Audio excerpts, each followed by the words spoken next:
നമ്മൾ എത്ര ശ്രമിച്ചാലും എത്രമാത്രം നല്ല കാര്യങ്ങൾ ചെയ്താലും ചിലർ നമ്മളെ അംഗീകരിക്കില്ല. ഇത് നമ്മളിൽ പലർക്കും വലിയ വിഷമമുണ്ടാക്കും. എല്ലാവരുടെയും അംഗീകാരം കിട്ടണമെന്നും എല്ലാവരുടെയും സ്നേഹവും പരിഗണനയുമൊക്കെ കിട്ടണമെന്നും ആഗ്രഹിക്കുക അത്ര വലിയ തെറ്റൊന്നുമല്ല. പക്ഷേ മറ്റുള്ളവരുടെ അംഗീകാരം കിട്ടാൻ വേണ്ടി പലപ്പോഴും നമ്മൾ മറ്റുള്ളവരുടെ ഇഷ്ടങ്ങൾക്ക് വേണ്ടി മാത്രം സംസാരിക്കുകയും പെരുമാറുകയും ചെയ്യും. മറ്റുള്ളവർക്ക് വേണ്ടി അവരുടെ അംഗീകാരത്തിനും പ്രീതിക്കും വേണ്ടി മാത്രം നമ്മൾ ജീവിക്കുമ്പോൾ നമുക്ക് നഷ്ടപ്പെടുക നമ്മളെ തന്നെയാണ്. സ്വയം ഇങ്ങനെ നഷ്ടപ്പെട്ട് ജീവിച്ചിട്ടും നമ്മളെ മറ്റുള്ളവർ അംഗീകരിക്കാതെ വരുമ്പോൾ നമ്മൾ കടുത്ത നിരാശയിലും ദുഃഖത്തിലും ആഴ്ന്നു പോകും. ഒരു പെൺകുട്ടി, അവൾ ബിരുദാനന്തര പഠനകാലത്ത് പരിചയപ്പെട്ടതാണ് അവനെ. സൗഹൃദം പ്രണയമായി മാറിയപ്പോൾ അവൻ്റെ ശ്രദ്ധയും പരിഗണനയും സ്നേഹവും കൂടുതൽ കിട്ടാൻ വേണ്ടി അവൾ അവനിഷ്ടമുള്ളത് മാത്രം ചെയ്തു. അവൻ്റെ ഇഷ്ടത്തിനനുസരിച്ച് വസ്ത്രങ്ങൾ ധരിച്ചു, കൂട്ടുകാരെ സെലക്ട് ചെയ്തു എന്ന് വേണ്ട മുഴുവൻ കാര്യങ്ങളും അവൻ്റെ താല്പര്യത്തിനനുസരിച്ച് മാത്രമായിരുന്നു അവൾ ചെയ്തത്. മിടുക്കിയായി പഠിച്ച് കോളേജ് അധ്യാപികയായ അവൾ വാങ്ങുന്ന സാലറിയിൽ നല്ലൊരു ഭാഗവും അവൻ്റെ സന്തോഷത്തിന് വേണ്ടി ചിലവഴിച്ചു. ഒടുവിൽ വീട്ടുകാരുടെ എതിർപ്പൊക്കെ മാറ്റി അവർ വിവാഹം കഴിച്ചു. വിവാഹശേഷവും അവനെ സന്തോഷിപ്പിക്കാനേ അവൾക്ക് നേരമുണ്ടായുള്ളൂ. സെൽഫ് റെസ്പെക്റ്റ് എന്ന സംഭവം അവൾ മറന്നേ പോയിരുന്നു. നീ ഇന്ന് പച്ചസാരി ഉടുത്താൽ മതിയെന്ന് അവൻ പറഞ്ഞാൽ അതേ ധരിക്കാൻ പറ്റുള്ളൂ എന്ന അവസ്ഥയായി. അവനെയും അവൻ്റെ വീട്ടുകാരെ സന്തോഷിപ്പിച്ച് സ്വയം ജീവിക്കാൻ അവൾ മറന്നുപോയിരുന്നു.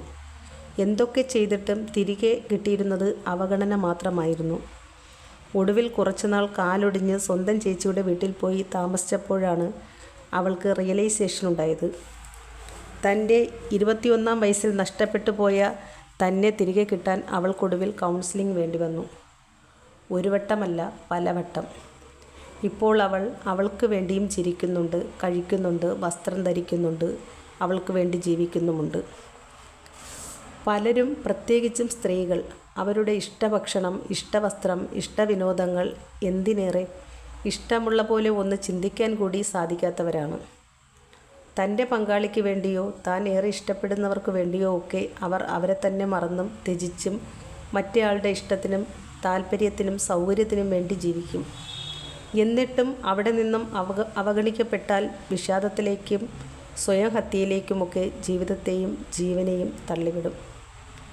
കുറേ കാലം മറ്റുള്ളവർക്ക് വേണ്ടി ജീവിച്ചിട്ട് പിന്നീട് തിരിഞ്ഞു നടന്ന് സ്വന്തം റൂട്ട് പിടിക്കുക എന്നതും ചിലരെ സംബന്ധിച്ച് ബുദ്ധിമുട്ടുള്ള കാര്യമാണ്. നമ്മൾ കുട്ടിക്കാലം മുതൽ പഠിച്ചതാണ്, അല്ലെങ്കിൽ മറ്റുള്ളവർ നമ്മളെ പഠിപ്പിച്ചതാണ് നല്ല കുട്ടിയായാൽ മാത്രമേ മറ്റുള്ളവർ നമ്മളെ അംഗീകരിക്കൂ എന്നുള്ളത്. മറ്റുള്ളവർക്ക് വേണ്ടി അഡ്ജസ്റ്റ് ചെയ്താൽ, അവരുടെ ഇഷ്ടത്തിനനുസരിച്ച് ജീവിച്ചാൽ നമുക്ക് എന്നും സമൂഹത്തിലെ നല്ല കുട്ടിയായി ജീവിക്കാം എന്നുള്ളത്. നമ്മൾ വ്യത്യസ്തമായി ചിന്തിച്ചാൽ, നമ്മൾ സെൽഫ് റെസ്പെക്റ്റ് ഉള്ള ആളായാൽ, എല്ലാ കാര്യത്തിനും എല്ലാവർക്കും വേണ്ടി യെസ് പറയാതിരുന്നാൽ നമ്മൾ അത്ര സുഖകരമല്ലാത്ത ആളായി മാറും. അതിൽ നമ്മൾ എന്തിന് ദുഃഖിക്കണം? നമ്മൾ ജീവിക്കുന്നത് നമ്മുടെ ലൈഫാണ്. മറ്റുള്ളവരുടെ പ്രതീക്ഷയ്ക്കൊത്ത് ജീവിക്കാൻ നമ്മൾ അവരുടെ ജീവിതമല്ല ജീവിക്കുന്നത് എന്ന് പ്രത്യേകം ഓർക്കണം. നമ്മൾ ആദ്യം നേടേണ്ടത് നമ്മുടെ തന്നെ അംഗീകാരമാണ്. നമ്മൾ ആദ്യം സന്തോഷിപ്പിക്കേണ്ടത് നമ്മളെ തന്നെയാണ്. അത് കഴിഞ്ഞ് നമുക്ക് മറ്റുള്ളവരുടെ അംഗീകാരത്തിനായി പ്രയത്നിക്കാം, അവർക്ക് വേണ്ടി യെസ് പറയാം.